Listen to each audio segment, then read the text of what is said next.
Kembali lagi Mawar Rusilia menyapa Anda di segmen yang kedua Serba-Serbi Ramadan Talk Show Religi bersama Sultra TV menghadirkan tamu istimewa kami hari ini, Branch Manager Bank Muamalat Kota Kendari.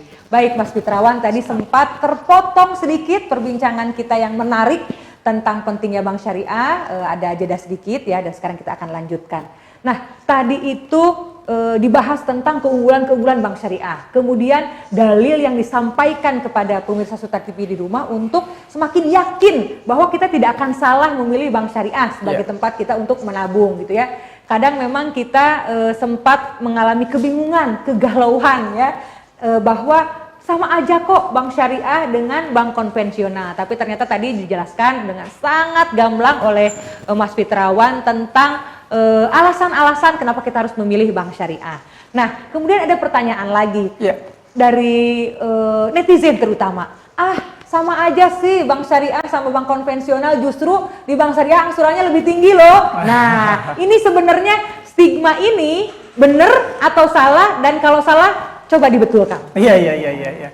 Makasih banyak Bu Umar. Jadi masalah mahal dengan murahnya itu sebenarnya tergantung relatif sih ya, relatif antara pilihan nasabah gitu. Karena memang ternyata ada juga sih yang ke bank syariah, khususnya mungkin ke bank muamalat karena melihat murahnya gitu. Jadi memang antara perhitungan angsuran mungkin berbeda-beda ya setiap bank konvensional. Cuma saya mungkin bawanya bukan ke murah mahalnya gitu ya, tapi saya mungkin bawanya ke sini. Ibaratnya gini. Ketika mungkin ada nih harga daging gitu ya, harga daging sapi gitu ya. Harganya kita tahu bahwa dia itu mungkin 9.000 gitu. 90.000 sekarang ya sapi ya. Aduh, ya? 150.000 ya. Kelihatannya nggak pernah ke pasar soalnya. Menjelang puasa ini beranjak dari 130.000 ke 150.000 1 kilo. Iya. Baik, lanjut ya. Siap, makasih banyak koreksinya ya, karena saya belum pernah ke pasar untuk beli daging soalnya. Jadi kalau melihat harga sapi ya 150.000-an, ini yang betul-betul sapi gitu ya. Kemudian di situ ada harga sapi tapi sudah bangkai gitu. Itu harganya mungkin 100.000 gitu. Kemudian di situ ada babi, itu harganya mungkin lebih murah lagi 50.000. Nah, sekarang kita mau pilih yang mana? Pilih yang mana Ibu Mawar Serang? Ya, mau pilih yang 150. Padahal harganya 150.000 loh, lebih mahal. Ya, tapi kan untuk kehalalan kita, ketenangan kita makan, ya kan? Makanya ke situ Ibu. Artinya walaupun mungkin kalau ada estimat ya dari masyarakat bahwa bank syariah itu lebih mahal, ya lihat dari situ sisi syariahnya, bahwa insya Allah bank syariah itu lebih halal gitu kan. Artinya dibanding kita memilih yang konvensional, insya Allah keberkahan kan ada di bank syariah gitu. Betul, artinya mahal itu relatif gitu. Mau mahal dari mana gitu? Apakah nilai-nilainya di dunia atau di akhirat nanti ke depan gitu kan? Kita kan pikirkan bagaimana di akhirat nanti gitu. Saya kira gitu mungkin. Berarti saya kembali lagi ke keyakinan kita bahwa kita itu harus mencari keberkahan ya, kehalalan, sehingga kita menjadi tenang gitu ya. Karena itu tadi kalau analoginya dengan daging yang tadi disampaikan oleh Mas Fitrawan, tentunya kita walaupun mahal tetapi kita tenang, nyaman ketika kita mengkonsumsinya. Tentu itu menjadi suatu alasan yang harus kita pegang kuat gitu ya. Nah, kemudian masih juga perlu edukasi nih kepada masyarakat, khususnya pemirsa Sultra TV di rumah. Kalau di bank syariah itu selain menabung misalnya, ada produk-produk apa saja? Misalkan saya punya keinginan untuk membeli ruko, itu seperti apa sih produk-produknya atau akad-akadnya seperti apa sih? Nah, mungkin bisa dijelaskan. Ya, oke. Tadi mungkin saya sudah jelaskan ya antara perbedaan bank konvensional dengan bank syariah dalam sisi pembiayaan ya, atau dalam sisi kalau di bank konvensional itu namanya kredit gitu ya. Jadi kalau di bank syariah itu kami menggunakan tadi konsep murabaha atau berjual beli. Di mana konsep murabaha jual beli? Apa maksudnya? Murabaha ini jual beli ya. Jual beli, murabaha itu jual beli. Nah, kami sebagai bank itu membelikan masyarakat ruko atau rumah mungkin yang dibelikan. Jadi kami ketika dia ingin sesuatu rumah, suatu ruko, dia tidak bisa kami berikan dalam bentuk uang. Nggak bisa. Nggak bisa. Kita harus berikan dalam bentuk barang. Barangnya apa? Barangnya adalah rumah. Jadi transaksi jual beli di situ. Jadi kita tidak memberikan duit untuk membeli rumah. Uang untuk membeli ya. Rumah. Nah, jadi beda tuh berikan duit untuk membeli rumah dengan kita memberikan rumah. Ya, transaksinya di situ tuh, jual belinya tadi. Jadi akad yang kita gunakan dari tadi akad jual beli gitu. Nah, itu produk yang ada di kita. Salah satunya adalah KPR ya. Kita sebut dengan kepemilikan rumah syariah, KPR, KPRS. Dan itu ada di kami. Dan itu marginnya kalau umpamanya ya tadi mungkin ada tadi netizen mengatakan bahwa kita lebih angsurannya lebih tinggi. Enggak, di Bank Syariah silahkan mungkin bisa dicek sendiri, kita malah lebih murah. Ada semacam promosi lah yang kita berikan karena memang tentunya kita butuh juga untuk percepatan pembiayaan kita ya, dan memberikan promosi-promosi tersebut gitu. Itu yang pertama. Kemudian yang kedua mungkin saat ini program yang untuk sisi pembiayaan yang kami lagi gencar-gencarnya ini adalah memberikan pembiayaan ProHaj ya, pembiayaan talangan haji gitu. Oh, talangan haji. Ya, ini sudah kembali marak ya umroh ya, haji. Baik. Betul. Jadi kebetulan ini sekarang ini saya lihat alhamdulillah Arab Saudi sudah membuka selebar-lebarnya. Lebar-lebar, tidak ada lagi karantina. Tidak ada lagi karantina, kemudian tidak ada lagi prokes di sana kan, tidak perlu pakai masker, tidak jaga jarak gitu. Nah, ini yang memberikan kesempatan buat Bank Muamalat, apalagi saat ini ya, mungkin Bu Mawar perlu kami sampaikan bahwa alhamdulillah Bank Muamalat saat ini dimiliki oleh pemegang saham tertinggi ya, itu adalah BPKH. Jadi Badan Pengelola Keuangan Haji, di mana seluruh dana yang dikelola oleh yang dari dana haji itu dikelola oleh BPKH. Dan alhamdulillah BPKH itu adalah pemilik saham terbesar di Bank Muamalat. Nah, saat ini BPKH tentunya menginginkan Bank Muamalat sebagai pionir bank syariah untuk betul-betul bagaimana mempermudah untuk mempermudah para calon jamaah haji dan umroh ya, masyarakat di Sulawesi Tenggara, di Kendari tentunya secara khusus ya, di Indonesia secara umum, bagaimana untuk bisa memudahkan mereka untuk menunaikan ibadah haji. Nah, makanya kami saat ini mengeluarkan produk yang namanya ProHaj, pembiayaan ProHaj. Apa itu pembiayaan ProHaj?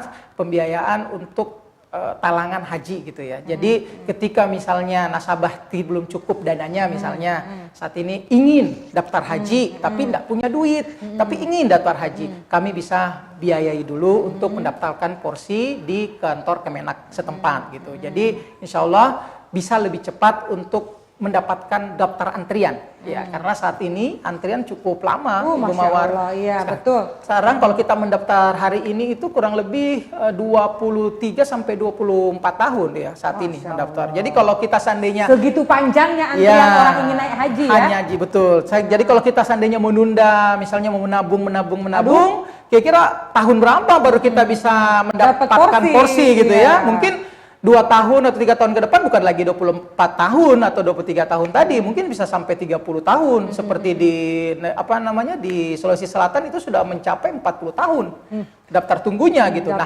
Ketika kita menunda untuk daftar porsi haji dari sekarang, itu pasti akan menunda juga keberangkatan kita gitu. Nah, makanya itulah ya peluang itu yang dilihat oleh pemegang saham kita, dalam hal ini BPKH, untuk bagaimana memudahkan memudahkan masyarakat supaya bisa sedini mungkin untuk mendaftar haji dari awal gitu. Nah, makanya kita buatlah pembiayaan ya, namanya pembiayaan dengan akad al-qard wakalabil ujroh kepada. Apa itu? Akad al-qard itu akad talangan namanya. Jadi pinjam 25 juta kembali 25 juta. Untungnya dari mana? Untungnya dari wakalabil ujroh tadi. Nasabah menitipkan dan meminta kepada kami untuk mengurus sesuatunya, menyimpan berkasnya, porsi hajinya ke Kemenak, termasuk mendaftarkan ke Kemenak. Dari situlah kita mendapatkan ujroh atau jasa daripada pekerjaan yang dititipkan kepada kita.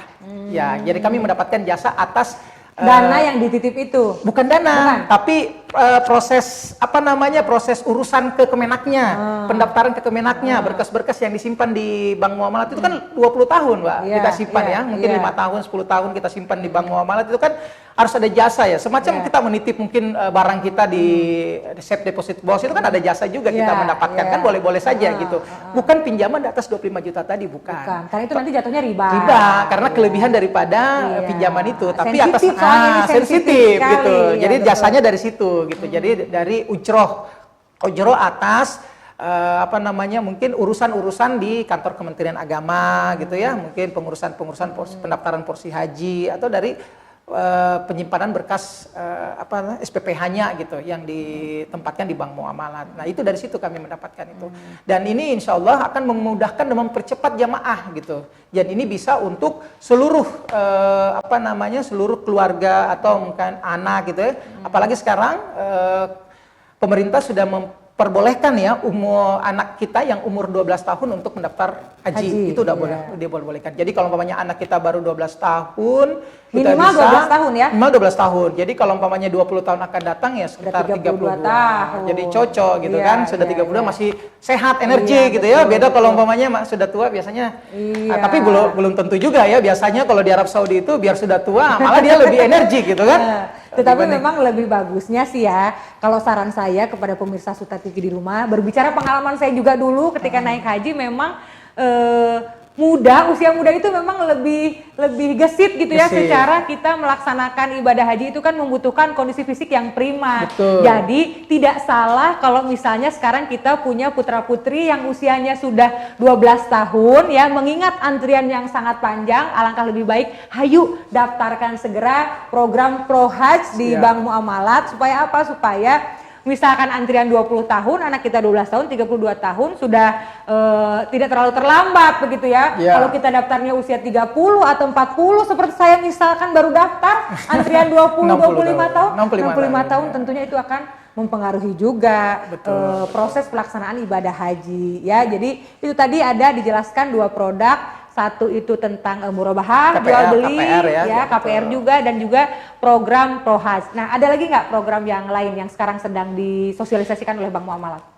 Iya, kalau sekarang mungkin dari sisi pembiayaan atau dari perhimpunan dana nih. Kalau dari sisi pembiayaan mungkin kita fokus pada 2 sektor tadi ya. Kemudian mungkin di sektor pendidikan dan kesehatan. Nah, ada nggak ya pendidikan coba? Ini saya menarik sekali pendidikan. Ya. Kalau pendidikan sih kami memang fokus kepada mungkin pesantren-pesantren gitu ya, atau sekolah-sekolah yang berafiliasi dengan misal Muhammadiyah atau Hidayatullah atau pergerakan lain ya. Itu insya Allah kami lagi fokus untuk melakukan pembinaan gitu ya, melakukan pembinaan atau bagaimana membantu percepatan pembangunan daripada gedung-gedung sekolahnya gitu. Nah ini mungkin fokus kita Pak, jadi fokus kita Bu ya, jadi insya Allah ini bisa memudahkan dan bisa mempercepat sekolah-sekolah yang tadinya mungkin lama perkembangannya atau lama membangun gedungnya ya, dari mana permintaan juga saat ini kalau kita melihat ya, rata-rata saya lihat orang tua itu lebih banyak menyekolahkan anaknya itu ke sekolah Islam gitu ya, sekolah integral ya, dibandingkan sekolah-sekolah mungkin yang umum gitu ya. Nah ini mungkin sedangkan masalahnya yang mendasar itu adalah masalah tempat atau masalah ruang kelas. Nah ruang kelas yang saat ini mungkin terbatas gitu untuk bisa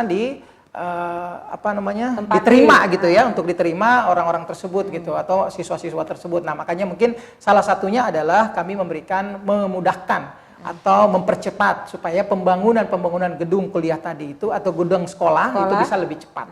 Jadi itu salah satu program kita juga. Iya, itu mungkin di sektor support pembangunan gedung-gedung sekolah ya. Kalau misalnya untuk saya nih ya, saya kan ini kan orang tua dari anak-anak yang masih sekolah. Nah, tentunya menabung untuk tabungan pendidikan anak. Anak saya yang pertama misalkan sekarang masih 1 SMP begitu ya. Nah harapannya nanti tiba-tiba anak saya keluar SMA terus ibu pengen kuliah ke luar negeri, tentunya itu kan membutuhkan biaya yang tidak sedikit. Saya maunya itu menabung dari sekarang gitu ya. Ada nggak program tabungan pendidikan yang seperti itu di Bank Muamalat? Oh ada, pasti ada. Nah ini tentunya pemirsa Sutra TV di rumah, terutama ibu-ibu sebagai seorang manajemen rumah tangga ingin tahu juga produknya seperti apa gitu. Ya, jadi Ibu Mawar, jadi di kami juga tentunya ada namanya produk tabungan pendidikan rencana ya. Tabungan pendidikan rencana gitu ya. Bagaimana merencanakan sejak awal untuk persiapan untuk menyimpan dananya untuk ke depan gitu. Itu bisa dan insya Allah jauh lebih bagus, lebih baik karena memang perencanaan itu kita tidak untuk menarik gitu ya, untuk disimpan. Untuk disimpan, jadi saatnya nanti baru diambil. Dan itu ada yang namanya auto debit gitu ya, jadi kita tidak pusing, mungkin setiap bulan otomatis terdebit ke tabungan rencana. Jadi kita dengan menabung saja bertransaksi, kita tidak pusing lagi memikirkan mungkin berapa yang harus kita setorkan setiap bulan. Jadi dengan sistem auto debit yang kita lakukan, itu bisa dengan sendirinya bisa menambah tabungan rencana tersebut. Itu yang pertama tabungan secara khusus. Kemudian ada tabungan juga yang kita berafiliasi dengan asuransi gitu ya. Kita saat ini kerjasama dengan asuransi Takaful, ya, di mana kerjasama ini ya bagus juga nih karena apa namanya sangat baik untuk dimanfaatkan oleh masyarakat ya, utamanya mungkin ibu-ibu yang menyiapkan dana dari sejak awal ya. Nah, karena memang saya juga alhamdulillah saat ini juga sudah menggunakan itu. Jadi di mana kita sudah bisa merencanakan kira-kira di saat umur anak kita 5 tahun pada saat masuk TK itu kira-kira kita ingin siapkan berapa banyak gitu ya untuk TK, kemudian untuk SD itu berapa banyak, kemudian untuk SMP itu berapa banyak, SMA berapa banyak, dan kuliah berapa banyak, dan menjelang kuliah yang lebih besar. Dan biasanya itu dia terprogres besarannya gitu. Nah itu ada gitu, kita punya produk itu. Jadi insya Allah ketika misalnya kita nggak tahu nih, misalnya ada namanya umur ya, umur kita ini masalah umur ya, kita di umur umpamanya tidak diminta-minta nih, kita ternyata nggak bisa bersama, nggak bisa bersama dengan anak kita. Insya Allah dengan program ini, dengan produk ini, insya Allah bisa diteruskan Bu, tanpa harus menyetorkan angsuran lagi gitu, tanpa menyetorkan premi lagi.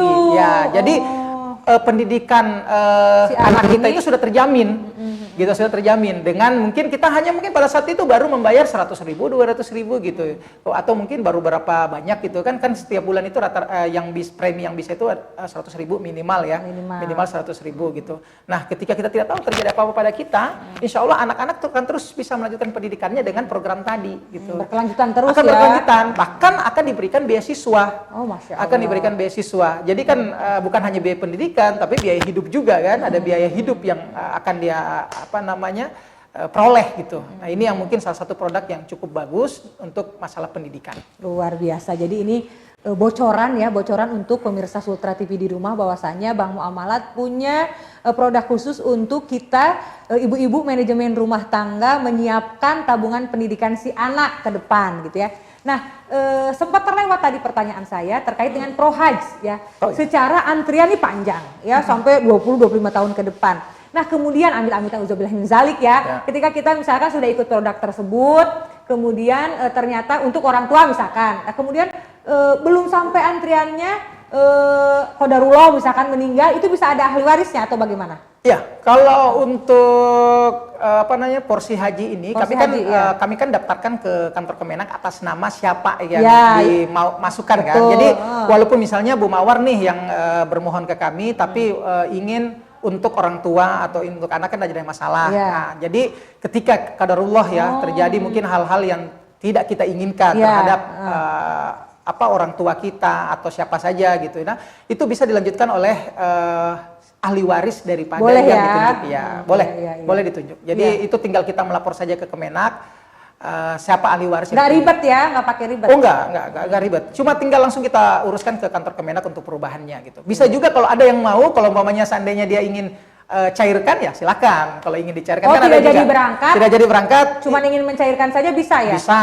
Misalnya dia meninggal gitu kan, qadarullah meninggal, kita nggak tahu. Kita belum siap berangkat, ahli warisnya tidak ada juga, mau dibutuhkan mungkin untuk biaya ahli waris, udah ditarik juga boleh. Oh boleh ya. Boleh, artinya itu bukan suatu keharusan bahwa harus ada yang berangkat gitu ya? Ya. Tapi kalau sudah niat, Bu Mawar ya, namanya niat itu kalau namanya sudah ada niat haji ya udah, janganlah gitu. Artinya ketika kasusnya adalah ketika yang sudah berniat haji ini qadarullah misalkan itu tadi ada sesuatu hal meninggal atau apapun itu boleh dilanjutkan oleh ahli waris. Boleh, sangat boleh sekali. Baik. Karena memang beberapa kali teman bertanya ya tentang ProHaj ini adalah mengingat antrian yang sangat panjang, nanti kalau kita nggak jadi berangkat atau kita sakit atau orang tua kita bagaimana gitu, gimana ya bisa nggak sih dialihkan ke ahli waris? Ternyata jawabannya adalah sangat bisa. Jadi jangan tunda lagi untuk kita segera daftarkan dan ikut produknya ProHaj dari Bank Muamalat. Baik, perbincangan yang sangat menarik sekali di segmen yang kedua. Kita semakin mengenal produk-produk apa saja yang ada di Bank Syariah khususnya di Bank Muamalat. Dan setelah jeda berikut kita akan kembali di segmen yang terakhir, tetap di Serba Serbi Ramadan Talkshow Religi bersama Sultra TV.